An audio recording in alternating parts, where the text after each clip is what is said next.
আচ্ছা আপু, এমন কোনো রুটি অথবা পরোটার রেসিপি দেওয়া যায় না যেটার সাথে বাড়তি কোনো ঝামেলাই করতে হবে না? কিছু কিছু ব্যাচেলর আপু অথবা ভাইয়াদের এরকম রিকোয়েস্ট ছিল। আপনাদের জন্য আমি বাড়তি কোনো ঝামেলা ছাড়াই অনেক মজার একটা পরোটার রেসিপি নিয়ে হাজির হয়ে গেলাম। খুবই সহজ কিছু প্রসেসে একদম মজাদার একটা পরোটার রেসিপি শেয়ার করব।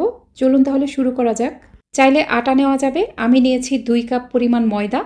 এখানে অল্প একটু লবণ ও 2 টেবিল চামচ রান্নার তেল দিয়ে দিলাম। ময়দার সাথে লবণ ও তেল ভালোভাবে মিশিয়ে নেওয়ার পর এখন অল্প অল্প করে নর্মাল ঠান্ডা পানি দিয়ে একটা ডো তৈরি করতে হবে। পানিটা একবারে বেশি দিয়ে দিবেন না, অল্প অল্প করে দিবেন আর মাখতে থাকবেন। আমাদের একটা ডো বানিয়ে নিতে হবে। এই ডোটা অনেক বেশি নরম হবে না, আবার খুব বেশি শক্তও হবে না। দেখুন ডোটা কেমন হবে। এটা কিন্তু অনেক শক্ত হবে না, আবার একবারে ক্যাতকেতে যে নরম ওরকমও হবে না। দেখুন ডোটা ঠিক এরকম হবে। কোনোভাবেই কিন্তু ডো এর থেকে শক্ত করবেন না। এখন বাটিতে কিছুটা তেল ব্রাশ করে এখানে ডো রাখলাম। ডোয়ের উপরেও সামান্য তেল ব্রাশ করে তারপর এটা ঢেকে রেস্টে রাখতে হবে ঠিক আধা ঘন্টার মতো। অবশ্যই ডোটাকে ঠিক আধা ঘন্টা রেস্টে রাখবেন। এখন একটা বাটিতে 3টা ডিম ভেঙে নিয়ে নিলাম। তারপর অল্প একটু পেঁয়াজ কুচি, স্বাদ মতো কাঁচামরিচ কুচি, একটু ধনেপাতা কুচি ও স্বাদ মতো লবণ দিয়ে ডিমের সাথে সব কিছু ভালোভাবে মিশিয়ে নিতে হবে।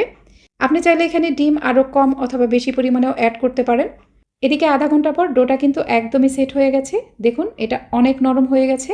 এখন এই ডোটাকে আর মথে নেওয়ার দরকার নেই। আমি এই ডোটাকে সমান 6টি ভাগে ভাগ করে নিব।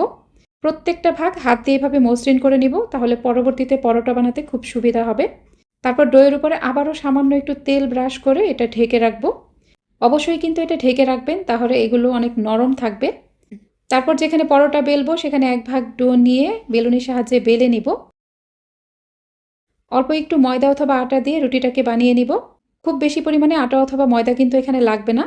আমি এরকম একটা পাতলা রুটি বানিয়ে নিয়েছি। রুটির উপরে অল্প একটু তেল ব্রাশ করে দিতে হবে। তারপর আমি উপরে কিছু শুকনো ময়দা দিয়ে দিলাম। এখন একটা নাইফের সাহায্যে রুটির মাঝ বরাবর এভাবে কেটে নিব। তারপর একদিক থেকে রুটিটাকে এভাবে পেঁচিয়ে নিতে হবে।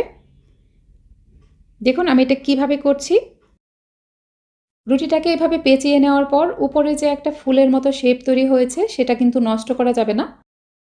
এই ফুলের মতো শেপটা কিন্তু একদম স্পষ্ট থাকতে হবে। আর নিচের দিকে যে একটা কোণার মতো বের হলো সেটা আমি একটু কেটে দিব। নিচের অংশটা এভাবে একটু কেটে দেওয়ার ফলে দেখুন নিচের দিকের শেপগুলো কিন্তু একদম সুন্দরভাবে বের হয়ে গেছে। এখন এটা হাত দিয়ে এভাবে একটু হালকা করে প্রেস করলেই দেখবেন গোলাকার একটা শেপ হয়ে যাবে। তো সঠিক প্রসেস ফলো করলে এই পরোটা বানানো কিন্তু খুবই সহজ। এভাবেই সবগুলো একইভাবে ভাঁজ করে নেবেন, তারপর ঢেকে রাখবেন। একটা একটা করে পরোটা বানাবেন আর ভেজে নেবেন, তাহলে খুব সুবিধা হবে। এ পর্যায়ে এখানে কিন্তু কোনো আটা অথবা ময়দা ব্যবহার করবেন না। এখন আটা অথবা ময়দা ব্যবহার করলে কিন্তু পরোটায় খুব বেশি লেয়ার হবে না। যদি লেগে যায় তাহলে অল্প করে একটু তেল দিয়ে দিবেন, তাহলে দেখবেন আর নিচে লেগে যাবে না।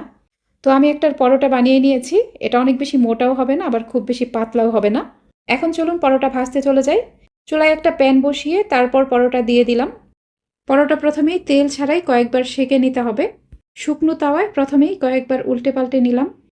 2 থেকে 3 বার উল্টে দেওয়ার পর আমি এখানে অল্প একটু তেল দিয়ে দিলাম। এই পরোটা ভাজতে কিন্তু খুব বেশি তেল লাগে না। তেল দিয়ে একটু উল্টে পাল্টে নেওয়ার পর দেখবেন উপরে হালকা একটা বাদামি কালার চলে আসবে। আর দেখতেই পাচ্ছেন পরোটায় কতগুলো লেয়ারের সৃষ্টি হয়েছে। এখান থেকে একটা লেয়ার নাইফের সাহায্যে একটু ফাঁকা করে ডিমের মিশ্রণ এর ভেতরে ঢুকিয়ে দিব। আপনার যতটুকু প্রয়োজন ততটুকু ডিমের মিশ্রণ এখানে দিয়ে দিবেন। তবে ডিম একটু বেশি পরিমাণে দিলেই কিন্তু খেতে বেশি ভালো লাগবে। তারপর এভাবে একটু এদিক সেদিক ঘুরিয়ে ঘুরিয়ে পরোটার চারপাশে ডিমটা লাগিয়ে নেবেন, যেন ভেতরে প্রত্যেকটা জায়গায় পারফেক্টভাবে ডিমের মিশ্রণটা লাগে। এই ভেতরে ডিম দেওয়ার ফলে দেখবেন পরোটা অনেক সুন্দরভাবে ফুলে উঠবে এবং অনেক বেশি মুচমুচে হবে। এভাবেই উল্টে পাল্টে এরকম সোনালি কালার করে পরোটাটাকে ভেজে উঠিয়ে নিব। এখন আরেকটা পরোটা একটু অন্যভাবে ভেজে দেখিয়ে দিব। তো আরেকটা পরোটা আমি প্রথমেই তেল ছাড়া একটু সেঁকে নিয়েছি। তারপর একটু তেল দিয়ে উপরে এরকম একটু ব্রাউন কালার হয়ে গেলে দিয়ে দিলাম ডিম। আমি এখন আর ভেতরে ফাঁকা করে ডিম দিচ্ছি না, উপরের অংশটাতে এইভাবে ডিম দিয়ে দিলাম।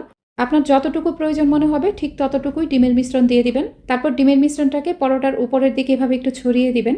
এখন এটা উল্টে পাল্টে সোনালি কালার করে ভেজে উঠিয়ে নিন।